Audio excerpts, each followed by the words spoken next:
ಉತ್ತರ ಕರ್ನಾಟಕದಲ್ಲಿ ಮಳೆಯ ಪ್ರಭಾವ ಯಾವ ರೀತಿಯಾಗಿದೆ ಅಂತಂದ್ರೆ ಹಲವು ಕಡೆಗಳಲ್ಲಿ ಜನರನ್ನ ರಕ್ಷಣೆ ಮಾಡಬೇಕಾದಂತ ಪರಿಸ್ಥಿತಿ ನಿರ್ಮಾಣವಾಗ್ತಾ ಇದೆ. ಹಲವು ಕಡೆಗಳಲ್ಲಿ ಈ ಸಮಸ್ಯೆ ಆಗ್ತಾ ಇದೆ. ಕೆಲವು ಭಾಗಗಳಲ್ಲಿ ಮಹಾರಾಷ್ಟ್ರದಲ್ಲಿ ಆಗಿರುವಂತ ಮಳೆಯಿಂದಾಗಿ ಅನಾಹುತ ಆಗ್ತಾ ಇದ್ರೆ, ಕೆಲವು ಭಾಗಗಳಲ್ಲಿ ಅಲ್ಲೇ ಧಾರಾಕಾರವಾಗಿ ಮಳೆ ಸುರಿದು ಒಂದಿಷ್ಟು ಸಮಸ್ಯೆಗಳಾಗಿದೆ. ಕೊಪ್ಪಳ ಜಿಲ್ಲೆಯಲ್ಲೂ ನೆರೆಯಿಂದ ಈಗ ಜನ ತತ್ತರಿಸಿ ಹೋಗಿದ್ದಾರೆ. ಹಳ್ಳದ ಮಧ್ಯೆಯೇ ನೀರಿನಲ್ಲಿ ರೈತ ನಿಂಗಪ್ಪ ಸಿಲುಕಿದ್ದ. ಕೊಪ್ಪಳ ತಾಲೂಕಿನ ಓಜನಹಳ್ಳಿ ಗ್ರಾಮದಲ್ಲಾಗಿರೋದು ಇದು. ಹಿರೇಹಳ್ಳ ಡ್ಯಾಂನಿಂದ ಏಕಾಏಕಿ ನೀರು ಬಿಡುಗಡೆಯಾಗಿದೆ. ಹಾಗಾಗಿ ನೀರು ಬಂದ ಹಿನ್ನೆಲೆಯಲ್ಲಿ ಹಳ್ಳದಲ್ಲೇನೆ ಸಿಕ್ಕಾಕೊಂಡಿದ್ದು ನಿಂಗಪ್ಪ. ರಕ್ಷಣೆ ಮಾಡುವಂತ ಕೆಲಸ ಕೂಡ ನಡಿಬೇಕಾಗಿದೆ. ಉತ್ತರ ಕರ್ನಾಟಕ ಭಾಗದಲ್ಲಿ ಭಾರೀ ಮಳೆಗೆ ಪ್ರವಾಹವೇ ಸೃಷ್ಟಿಯಾಗಿದೆ, ನೆರೆ ಆವರಿಸಿಕೊಂಡಿದೆ. ಅದು ನೋಡ್ತಾ ಇದ್ರೆ ದೃಶ್ಯಾವಳಿಗಳನ್ನು.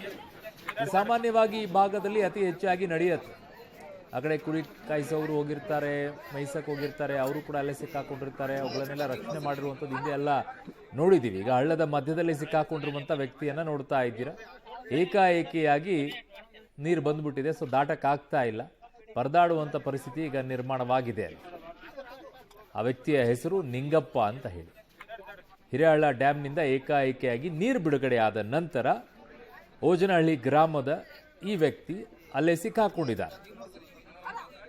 ರಕ್ಷಣೆ ಮಾಡುವಂತ ಕೆಲಸ ಕೂಡ ಈಗ ನಡೀತಾ ಇದೆ. ಇಡೀ ಊರಿಗೂರೇ ಆವರಿಸಿಕೊಂಡಿದೆ ನೀರು. ಆ ದೃಶ್ಯಾವಳಿಗಳನ್ನು ಕೂಡ ತೋರಿಸ್ತಾ ಇದ್ದೀವಿ ನಿಮಗೆ, ಡ್ರೋನ್ ದೃಶ್ಯಾವಳಿಗಳನ್ನು.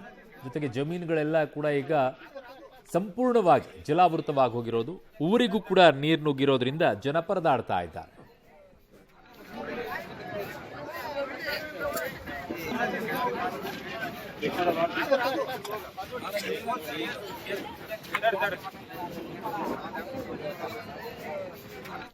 ನನ್ನ ಸಹೋದ್ಯೋಗಿ ಮುಖಂಡ ಕತಿ ನನ್ನ ಸಂಪರ್ಕಕ್ಕೆ ಸಿಗ್ತಾ ಇದ್ದಾರೆ. ಮುಖಂಡ, ಈಗ ಈ ವ್ಯಕ್ತಿಯನ್ನ ರಕ್ಷಣೆ ಮಾಡ್ಲಾಯ್ತಾ ಅಥವಾ ಇಲ್ವಾ?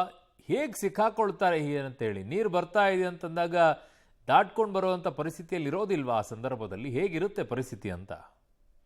ಹೌದು ಅರುಣ್ ಬಡ್ಗೇರ್, ಈಗಾಗಲೇ ಏನಂತಂದ್ರೆ ಕೊಪ್ಪಳ ತಾಲೂಕಿನ ಕಿನ್ನಾಳ್ ಬಳಿರುವಂತಹ ಹಿರೇಹಳ್ಳ ಡ್ಯಾಂನಿಂದ ಏಕಾಏಕಿ ನೀರು ಅಂದ್ರೆ ನದಿಗೆ ನೀರು ಬಿಟ್ಟ ಹಿನ್ನೆಲೆಯಲ್ಲಿ ಅಂದ್ರೆ ಕೊಪ್ಪಳ ತಾಲೂಕಿನ ಓಜನಹಳ್ಳಿ ನಿವಾಸಿ ಆಗಿರುವಂತ ನಿಂಗಪ್ಪ ಉಳ್ಳಾಗಡ್ಡಿ ಹೊಲಕ್ಕೆ ಅಂದ್ರೆ ಹಳ್ಳದ ತಟ ಇದು ಹೊಲಕ್ಕೆ ಹೋಗುವ ಸಂದರ್ಭದಲ್ಲಿ ಬೆಳಗಿನ ಜಾವ 10:30 ಸಮಯಕ್ಕೆ ಹೊಲಕ್ಕೆ ಹೋಗುವ ಸಂದರ್ಭದಲ್ಲಿ ಏಕಾಏಕಿ ನೀರು ಹಳ್ಳ ಡ್ಯಾಂನಿಂದ ನೀರು ಬಿಟ್ಟ ಹಿನ್ನೆಲೆಯಲ್ಲಿ ನಡುಗಡ್ಡೆಯಾಗಿ ಮಾರ್ಪಟ್ಟಿದೆ. ಅಲ್ಲಿ ಆ ಸಮಯದಲ್ಲಿ ಈತ ನಿಂಗಪ್ಪ ಉಳ್ಳಾಗಡ್ಡಿ ಮಧ್ಯದಲ್ಲಿ ಅಂದ್ರೆ ಸಣ್ಣ ಕಲ್ಲುಗುಡ್ಡಗಳ ಮೇಲೆ ಕುಳಿತುಕೊಂಡಿದ್ದಾನೆ. ನಂತರ ಆತನಿದ್ದಂತ ಮೊಬೈಲ್ ಮೂಲಕ ಸಂಪರ್ಕ ಮಾಡಿ ಪೊಲೀಸರಾಗಿರ್ಬೋದು ಮತ್ತು ಸ್ಥಳೀಯರಿಗೆ ಸ್ನೇಹಿತರಿಗೆಲ್ಲ ಸಂಪರ್ಕ ಮಾಡಿದ್ದೇನೆ.